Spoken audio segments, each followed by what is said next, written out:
தேவனே, இன்று என்னை உருமாற்றும். பிப்ரவரி மாதம் 1ஆம் தேதி. கீழாக அல்ல. யாத்ராகமம் 19:6.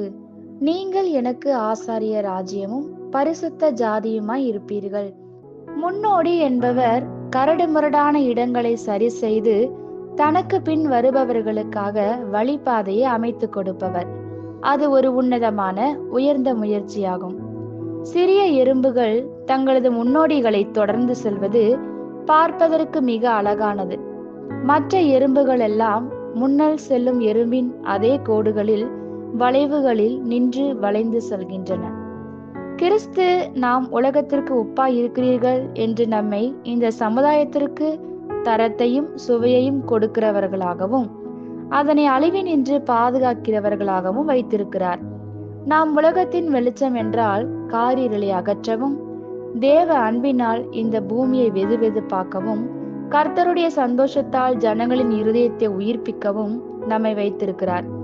நீங்கள் கீழாகாமல் மேலாகவே இருப்பீர்கள். அப்படி என்றால் அதிகாரம் உங்கள் கரங்களிலே கொடுக்கப்பட்டிருக்கிறது. நீங்கள் வாளாகாமல் தலையாக இருப்பீர்கள்.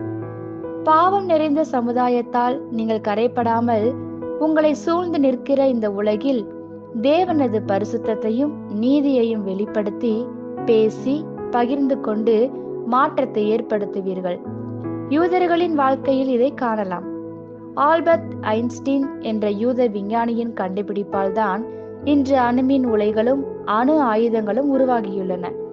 விஞ்ஞானத்திலும் விவசாயத்திலும் அறிவிலும் இப்படி எல்லா துறைகளிலும் இஸ்ரவேலை முன்னிற்கிறது. தேவனுடைய வாக்குத்தத்தங்கள் உண்மையானவை. அவரது சித்தத்தை இன்றே பற்றி கொள்ளுங்கள்.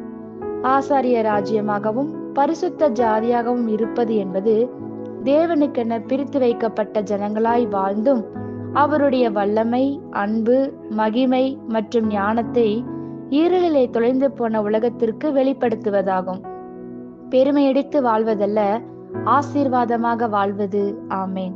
இந்த வார்த்தைகளினால் நீங்கள் ஆசீர்வதிக்கப்பட்டீர்கள் என்று நாங்கள் நம்புகிறோம்.